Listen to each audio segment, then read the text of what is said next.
Hello everybody, and welcome to episode 14 of the podcast known as The Life I'm Lovin'. I am your host, Vincent. Here with me today and every day that we do the podcast is my little lady, Scarlett. So this week was a fast week. I feel like I was still on the natural adrenaline of coming back from vacation. We went to Temecula, California. Went to a couple of wine tastings, tried some wine. We went to the shopping center in Temecula, which was really cool. We had dinner, did some bowling, really big shopping center, really big mall. Recommend you guys visit the area. The weather was great. We were expecting it to be colder, windier, but it was really clear, really nice weather, light breeze. It was really relaxing, but then you also had a lot going on. You had a lot of breweries there for beer. You had a lot of wineries there for wine. Like I said, there was a huge mall shopping center there. We had dinner there. They have a Round One, for those of you who don't know. It's like an arcade place that you can have food. They have karaoke rooms. For those of you that are into karaoke, gotta indulge in some of that. But Jen and I like to bowl, so we had the opportunity to play a couple games, and then the morning after is when we went to the wineries, and the wineries were really cool. We went to 3 of them. We used little bus tours to do the wine tastings. We got on a bus, they were playing some music, sampled about 5-6 different types of wine at each place. Each place had their own vibe. So the first place we went to was really relaxed. They had taken us on a little tour, told us how the wine was made. They allowed us to sample some of the wine, and then they kind of let us go, let us enjoy the views, the scenery, the sit-down area. Really calm, really cozy. They had a food truck and an empanada truck specifically.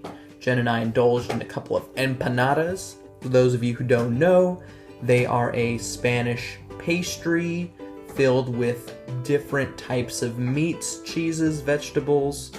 So that was really good. The next winery we went to had live music, which is always cool. More of a fun winery. People were kind of moving around.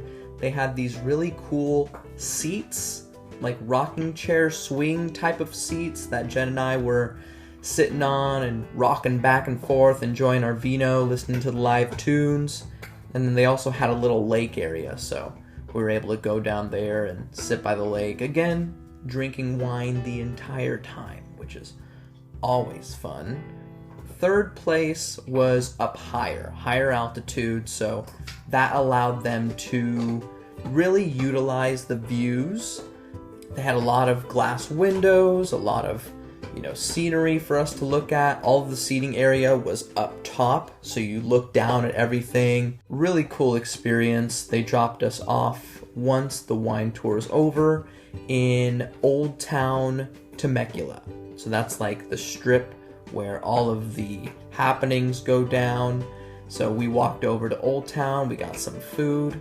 And then Old Town was also really cool too. It is, as it says, Old Town, very retro. We went to a live jazz bar, which was really cool. Everyone was in such a good mood there. Vibes are super chill. Jen and I had some drinks.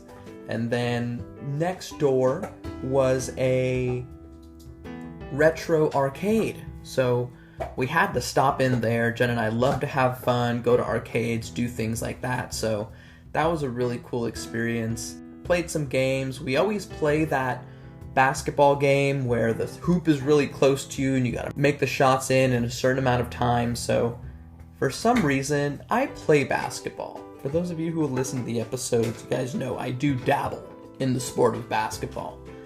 Jen, probably 7 out of 10 times tends to beat me. I don't know. She's got a better shooting motion than I do. If that cage wasn't at the top, I'd probably be hooking them in, just going sideways, hook shotting those bad boys in there. But they don't let me be me, so I have to adapt to the cage and kind of shoot it low and then make it go high and then make it go in. It's very annoying, too much thought. Jen does it naturally, so she always bests me at those games. Afterwards, we went to a Mexican restaurant, had some nachos. That was really nice. And then honestly, we tuckered out pretty quickly. We went to bed at like maybe 9, 10 p.m. It was just a really nice experience. For those of you who are thinking about going on a nice little quick vacation or just a place to get away, I do recommend trying out Temecula, trying out some wine tastings. You good over there? She's good. She's just eating her stick. You enjoy yourself. But I do recommend, if you guys have a few days off, a weekend, get away, get to Temecula. There's a lot that you can do there, a lot more than I expected, to be honest. Jen and I, as we were driving through the city of Temecula, we were looking at the houses, we were looking at just the overall calm feelings that we were getting in the area. You know, there were streets like Old Town where they are busy, of course, but that's what they're there for. And then you have like the residential areas, and they separate them real nice, and it's very calm, very quiet. Houses look nice, they look calm, they look very homey. So Jen and I, while we were on our way to some of the wineries, we were looking up the Zillow prices of some of the houses, and honestly, not too shabby. We have been renting where we're currently living at the moment, so purchasing a home is obviously in the cards at some point. We've just been trying to really hammer down where we want to set up shop. We understand that, of course, purchasing a home is going to take a few years of our time to be in that home, of course. You know, you want to get a house that you want to live in forever. You know, some people will buy a home, get another home, but we would like to be there for a while. You know, if we end up moving on and using that as a rental property or selling it, that's fine, but that's not where our mind is at the moment. So we were looking at the houses, and honestly, they were a lot cheaper than where we are currently in Anaheim Hills, California, right next to Yorba Linda, California. Temecula, a little more south, a little more never eat soggy waffles east, a little more southeast.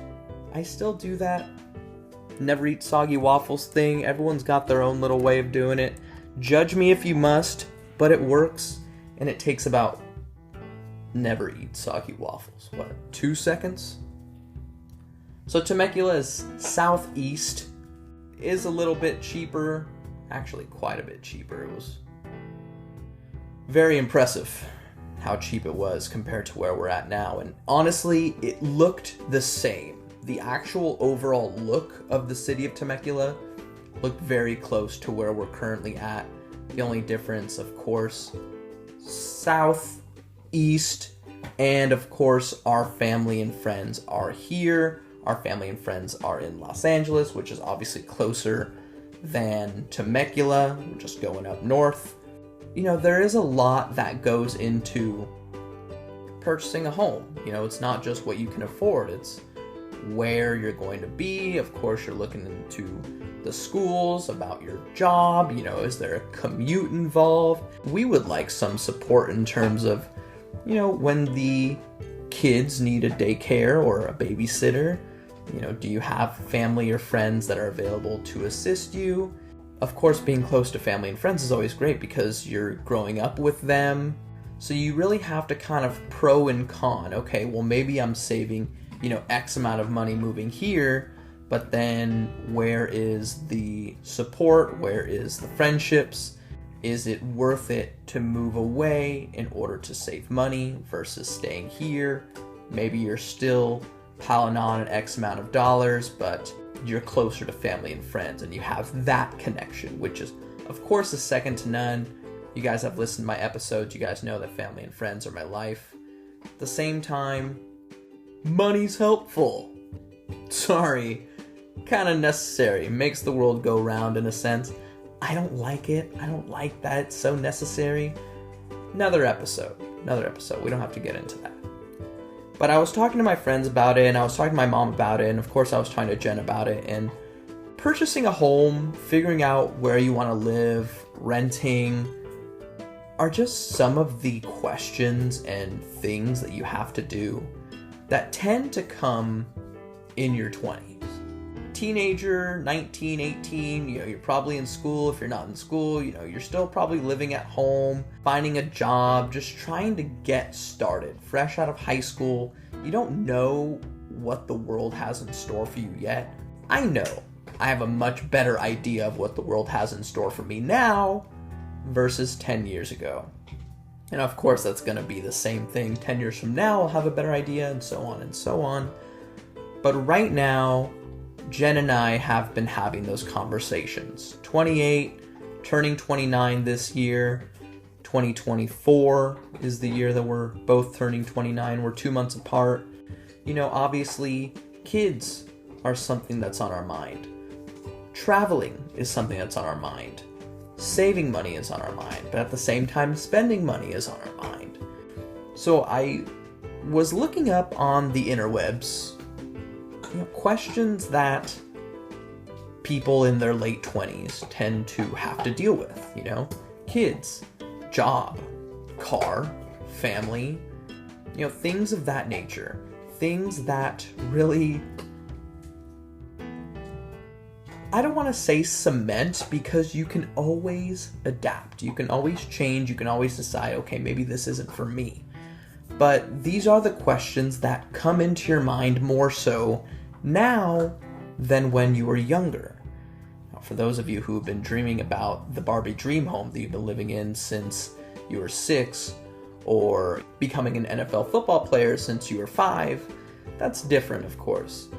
Everyone's got dreams, everyone's got aspirations, but as time goes on, reality sets in, and you start to realize things that are attainable versus maybe a little far off. Now, personally, this is a thought that I have. You're really going through it over there, aren't you? Okay, you're good. I have this mentality. I genuinely feel like I can do anything. If I wanted to be an astronaut, I really do think that I could be an astronaut. That's where my mind takes me. Now, do I understand that it's going to have me go on a completely different career path, change my mindset completely, look into different books, classes, go back to school, find the right connections? Of course, it's going to turn my life 180 degrees, completely different lifestyle in terms of my job. But can I do it? I mean, it's technically doable, And that's how my mind works. I do think that anything is attainable. Nothing is impossible, but do you have to put the work in? Well, yeah. Some things are easier to obtain than others. And I guess as a human being, as you grow up, you kind of gauge, okay, what kind of attainable is my mind, body, and soul capable of obtaining? That's the hard part, is figuring out, okay, what can I do? What can't I do? What should I do? What shouldn't I do? That's where your 20s take you. I was going onto the internet, as I was saying before, and I was just trying to look up, what are questions that people in their late 20s tend to ask themselves. I was thinking of things that were more materialistic, like I said before, babies, work, where you're gonna live, things like that. But I ended up finding something a bit more deep. I came across this website called All Grown Up, and that's all A-L-L, grown, G-R-O-A-N, like grown up, up.up.com. And so I came across this website, and it's honestly pretty cool. I kind of wish I had gotten into it before I was 28, when it's something about your 20s. I'm already almost done, but better now than never, I suppose. So I came across this website, and it looks like the gentleman who created All Grown Up, and I'm just going to read to you what the website says. His name is Paul Angone. So the first thing that you see when you go onto the website is his face. He's laughing, he's having a great time. Gotta love it, great energy. Said, "Hey, I'm Paul Angone. Pardon my pronunciation, that might be incorrect. But hey, I'm Paul Angone. I created All Grown Up to help guide you through the what now of life. Our 20s, 30s, this whole adulthood, what do I do with my life thing is hard. I'm here to help." Starting in 2012, All Grown Up has reached millions of people in 190 countries. Check out the top 5 all-time blog posts here. It's a different color, so you click on it, you can go to those blog posts to get a taste of what All Grown Up is about. I also travel the nation speaking, am the author of the best-selling books 101 Secrets for Your 20s and 101 Questions You Need to Ask in Your 20s. With my newest book, Listen to Your Day, the life-changing practice of paying attention. So that's how he intros the website. And so there's sections here regarding his books, his speaking, where you can see him. He's got a podcast as well. Honestly, I haven't checked it out. I love doing these episodes because I don't anticipate finding these things. I just kind of look up what I want to talk about. And this gentleman just popped up, and it seems like something that I'm actually very interested in. And then he's got his blog section, so you can look at the stories that he posted. So one blog post that I noticed is 11 questions every 20-something needs to ask. And that's what my episode is going to be about. I saw these questions and I kind of browsed through them and I was like, okay, I think that this can bring a lot more out of me than yes or no questions. They're really open-ended and they kind of allow you to think as you speak, which is what I love to do. This episode is going to be some of the 11 questions every 20-something needs to ask. I'm not going to go through all the questions. I really don't think that I have enough time to go through all 11 questions, but I'm just going to kind of browse through and I'm going to see which question that really kind of piques my interest. And so going to this blog post, first thing I see here is the title, 11 questions every 20-something needs to ask. What now is the question that plagues us in our 20s like chickenpox. The more we scratch, the worse it itches. The overwhelming vagueness of what am I doing with my life? Crushing us like the bully who sat on our head in 3rd grade. Gross. Our 20s can feel like being smothered in questions, but if we don't ask the right questions, then we'll forever remain stuck. After years of struggle, studying, searching, and being unglamorously squashed over and over again, here's what I believe are the 11 questions every 20-something needs to ask to be successful.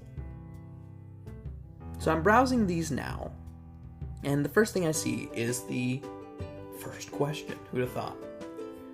And so this question is, do the people I'm surrounded by bring me life?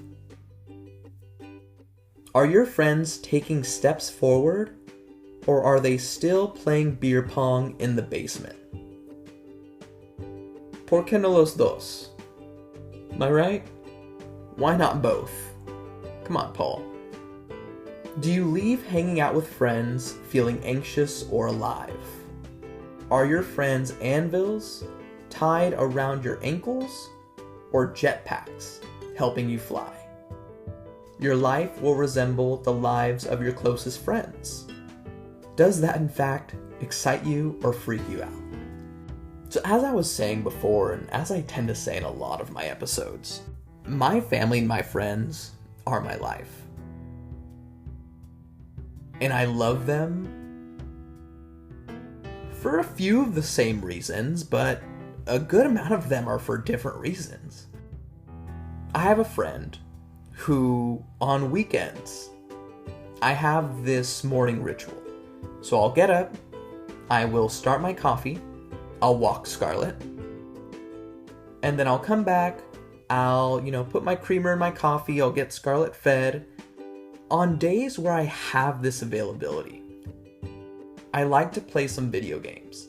To me, it's just a nice start to the day for a weekend day. I'm not getting up and I'm not starting work. I'm getting up and I'm playing video games. Now keep in mind that Jen sleeps a little longer than I do, so majority of the time that I'm playing, she's still asleep. So I am not ignoring her, ladies and gentlemen. I am letting my beautiful lady slumber. While she sleeps, I will put my Switch into the TV, my Nintendo Switch, and I will start up a game called Pokemon Unite.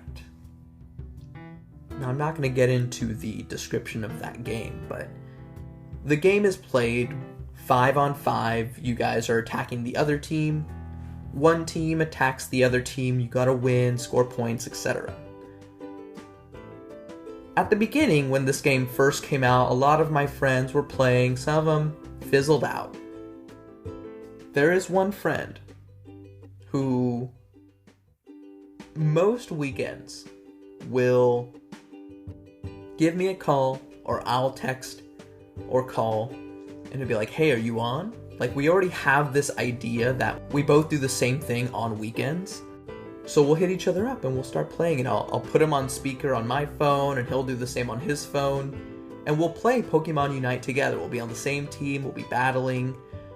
I don't look into the game very much. I've kind of gotten the controls down as I go through the game. I'm that type of person. Like, I'm not going to read into the instruction manual and figure things out. I'm just going to kind of play and I'll get better at it and I'll find the characters that I'm good with and I'll use that and I'll be okay.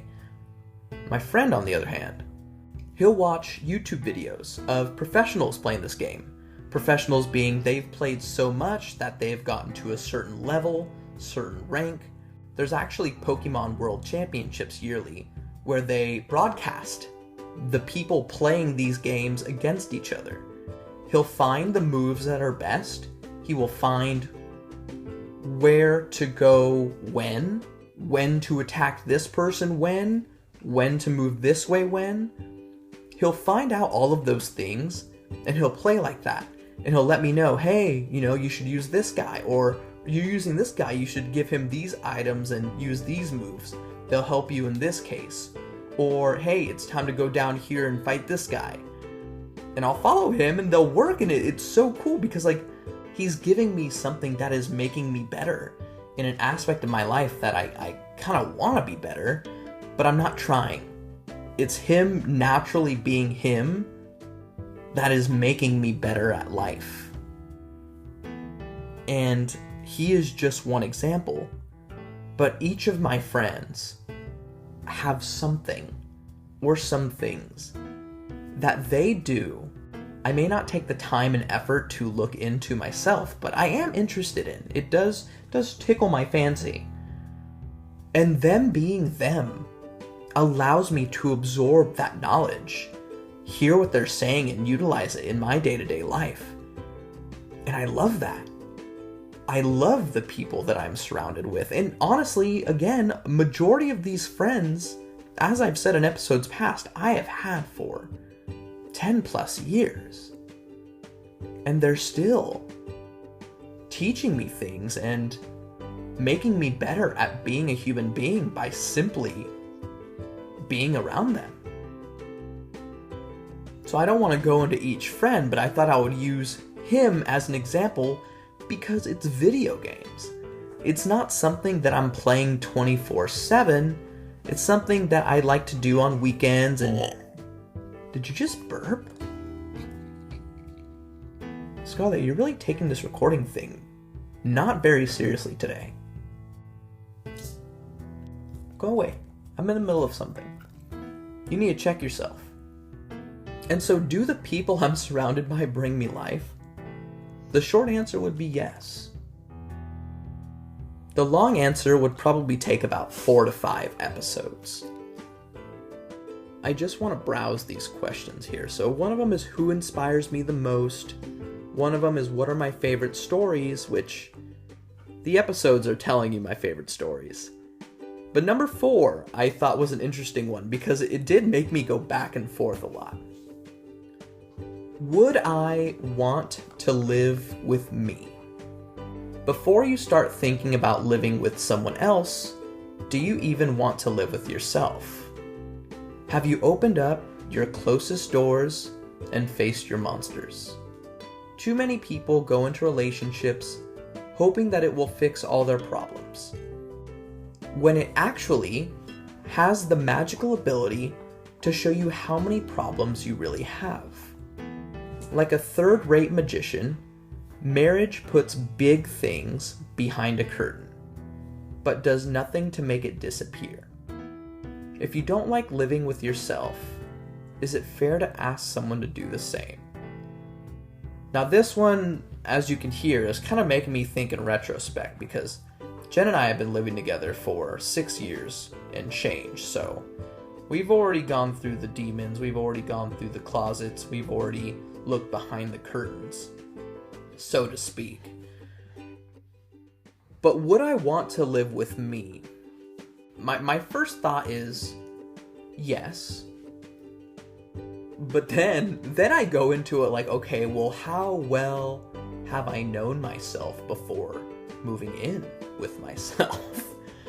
Were we friends? Were we completely strangers? And I saw the ad on Craigslist, so I thought, hey, why not? It's a good price, good location, close to a shopping center, close to school. Maybe I'll give it a shot. But would I want to live with me? I would say yes. I think that I'm not good with strangers.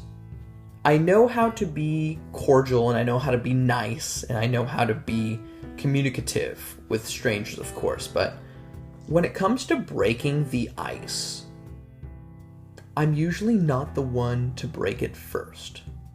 If someone puts a crack in the ice, then as I said, I remember, deja vu, I remember saying this in my first episode, I will get a jackhammer and I will drill into that ice until it's completely gone.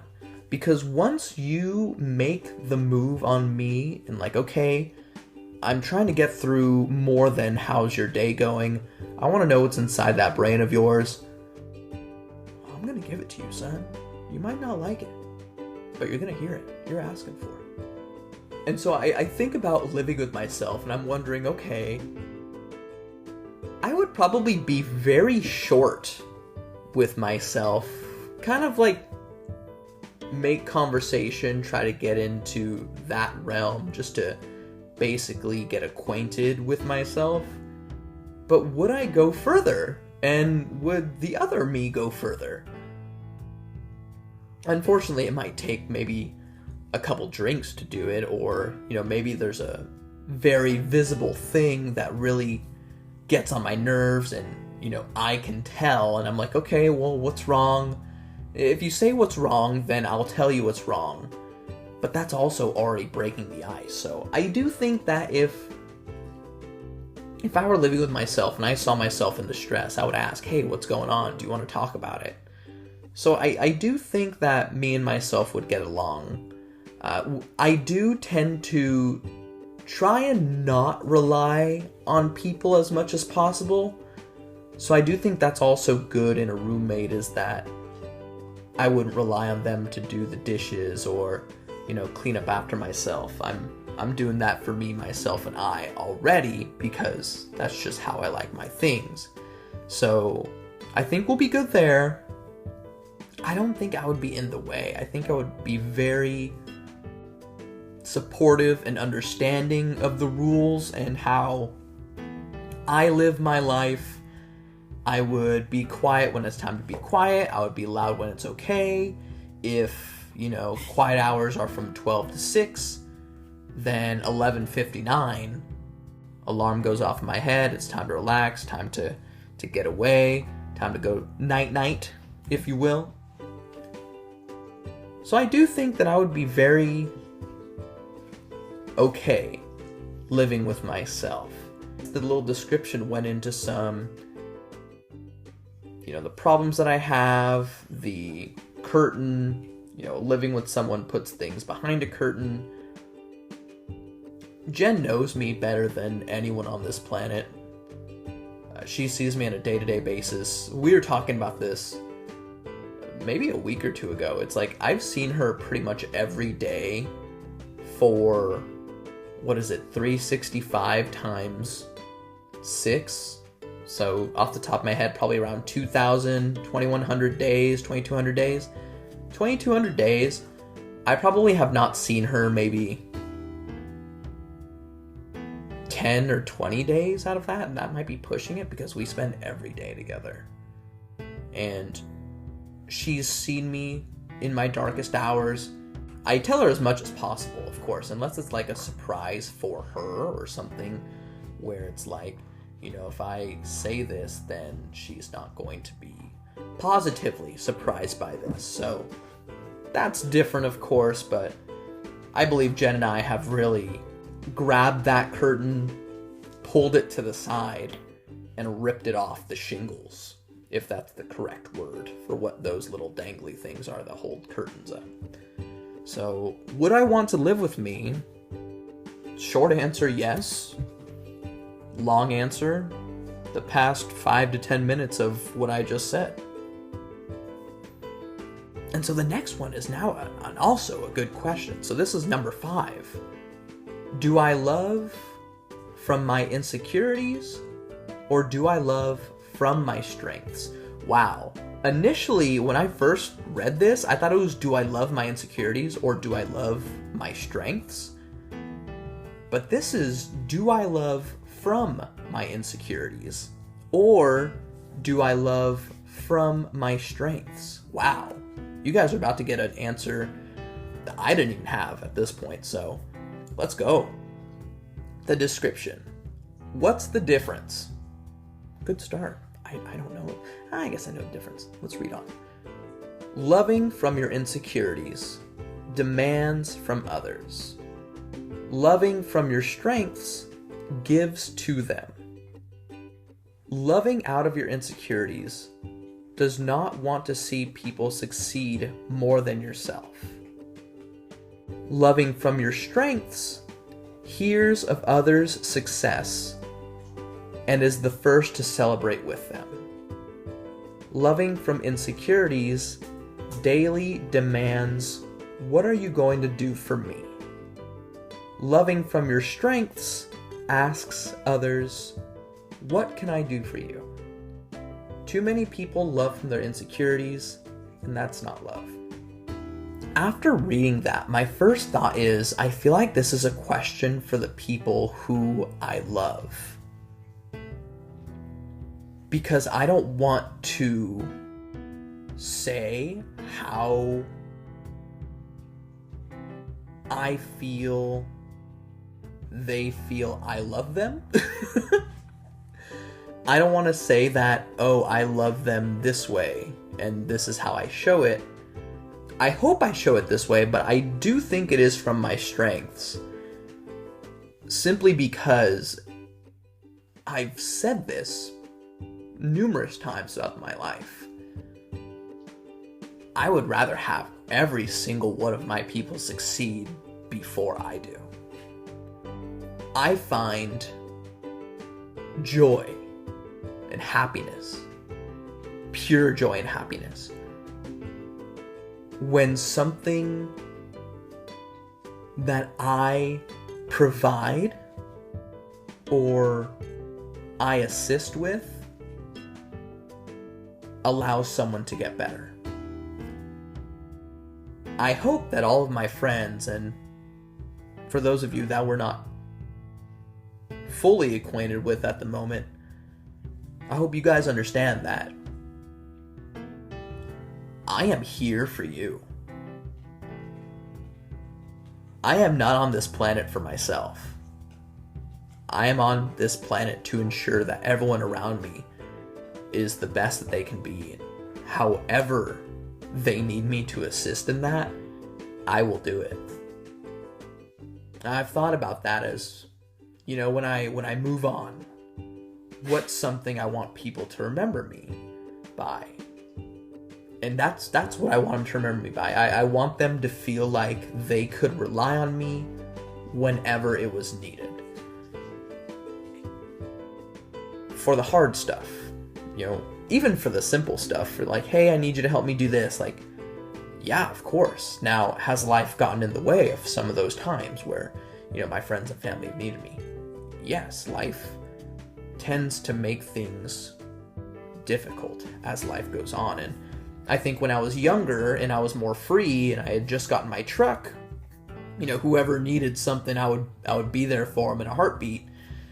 Now, life, work, things happen. But I would love for people to believe that anything that they needed, they know that they could ring me up, text me up, and I would give that to them. I wish that my primary source of income would be ensuring that everyone else becomes the best that they can be and assisting in that in any way possible. Now, unfortunately, in order for that to happen naturally, that means I also have to become the best that I can be. And so that's where I have to start looking inward and figuring out, okay, well, what do I need to do to be successful at what I want to do? But my success ultimately comes from the success of others.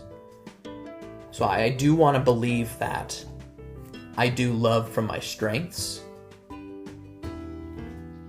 Do I love from my insecurities? Maybe that's me feeling like I'm not good enough, so I want to make sure that everyone is. But I guess it's like a glass half full, half empty thing, where it's like, okay, well, do you see the love for everyone to get better around you a strength or an insecurity? Like, I'm just good enough, so I want to make sure everyone around me gets better. I don't think that's the case, but that's where my mind is capable of going. And I think that's an issue with me. So I want to believe it might be an issue with others out there where, they're looking at it in a negative light versus positive light. And so I guess this is a really good question for those of you who are wondering, what's positive versus negative? Because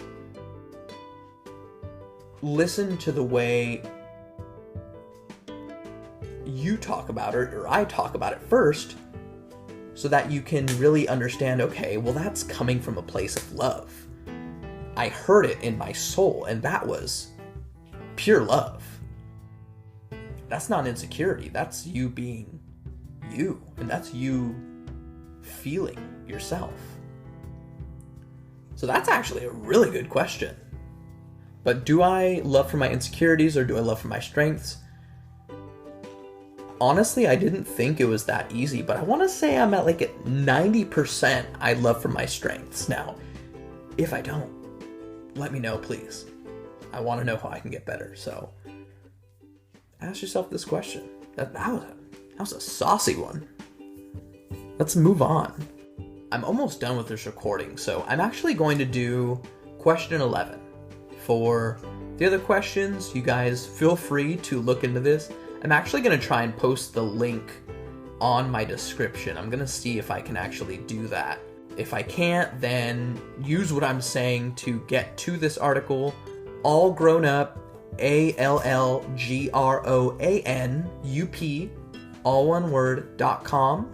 And this is the 11 questions every 20-something needs to ask.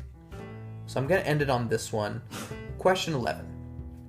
At 29 years and 364 days, which is like a year and 6 weeks away. My goodness gracious.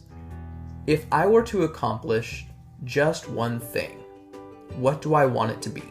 If you only had the choice to accomplish just one thing in your 20s, what would it be?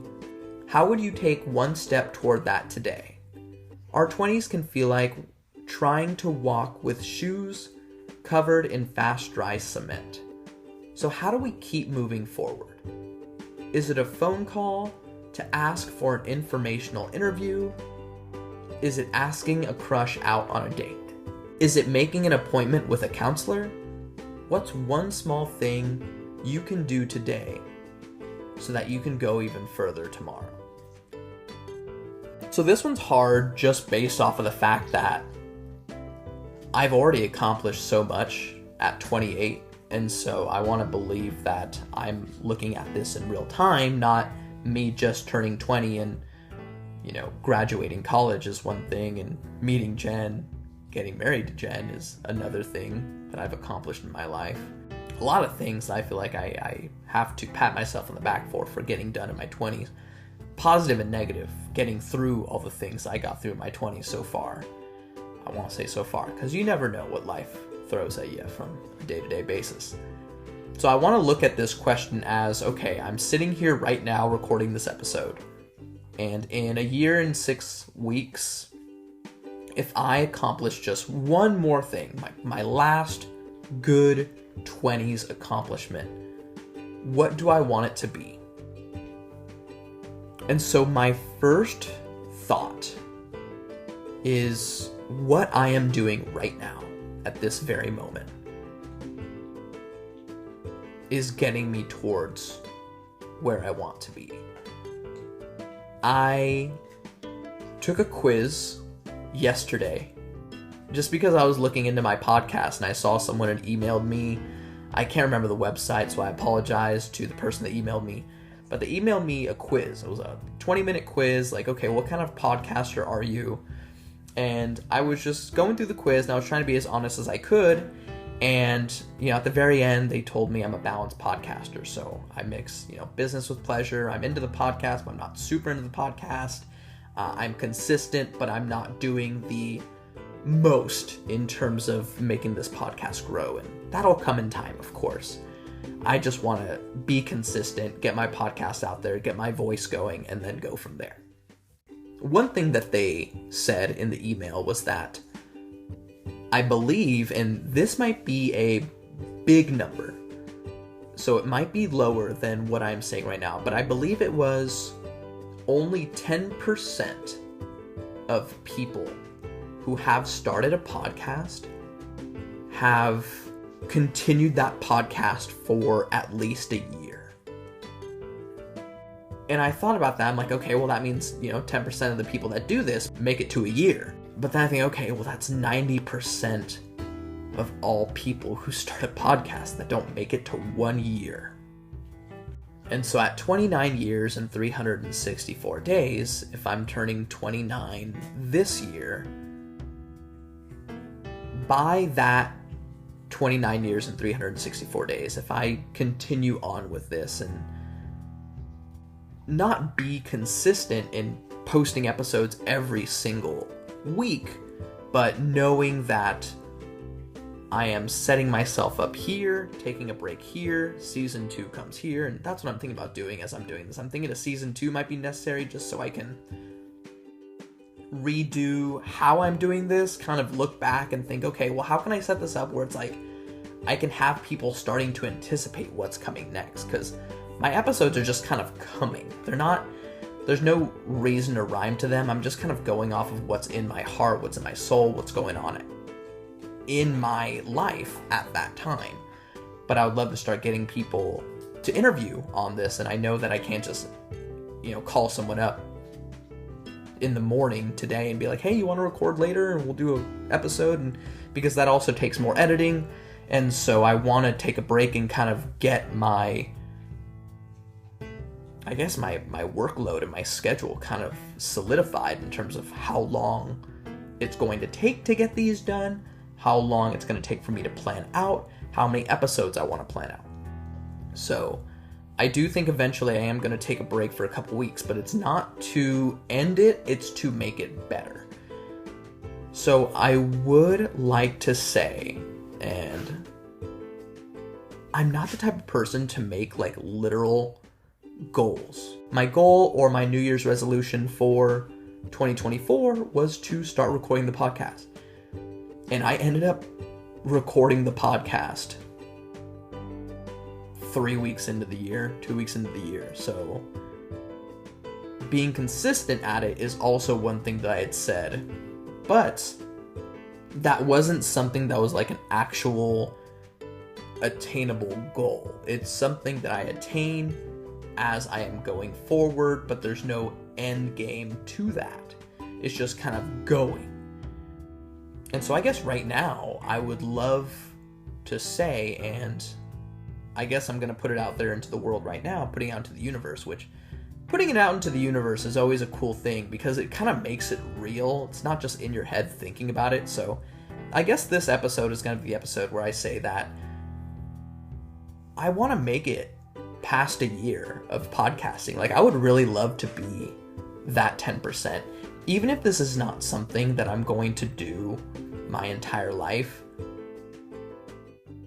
the feeling that I anticipate I will have posting that episode on day 365 or around that area, I think is going to be surreal. Especially knowing that only 10% of all people who start a podcast get to that number. I think at 29 years and 364 days, if I accomplish just one thing from now, what do I want it to be? I would love for it to be getting into that 10% and being a part of the 10% that have continued a podcast for more than a year.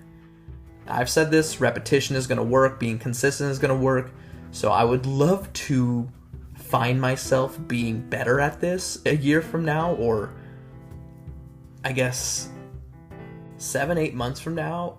If I'm not better at this, then that's another question we got to ask ourselves.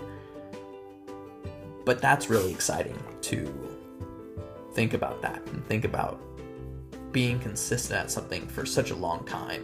I really like this blog post that I got to read here, and I'm glad that it came into my life just asking questions. So one more time for those of you who didn't get it, this is the website called All Grown Up, allgrouanup.com, and this post is called 11 Questions Every 20-something Needs to Ask.